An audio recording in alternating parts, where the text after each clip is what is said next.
माळशिरस तालुक्यातील तांदुळवाडी येथे रस्त्याच्या बाजूला असलेल्या विहिरीमध्ये पिकअप कोसळून 8 जणांचा मृत्यू झाल्याची घटना समोर येत आहे।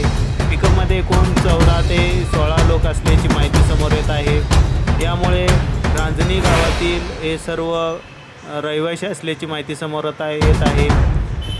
श्री सिद्धनाथाचे दर्शन घेऊन आपल्या गावाकडे परतत असताना हा अपघात झाला आहे।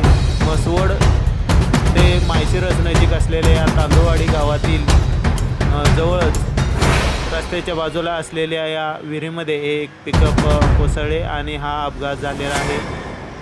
यामुळे तालुक्यामध्ये संपूर्ण शोककळा पसरले आहे। आता या मृतांचे मृतदेह बाहेर काढण्याचे काम प्रशासकीय स्तरावरती युद्ध पातळीवरती सुरू असून सर्व प्रशासकीय यंत्रणा या ठिकाणी कार्यरत आहेत। पोलीस, वैद्यकीय तसेच जिल्हा प्रशासन या घटनास्थळी उपस्थित राहिलेला आहे आणि मदत कार्य, बचाव कार्य सध्या सुरू आहे।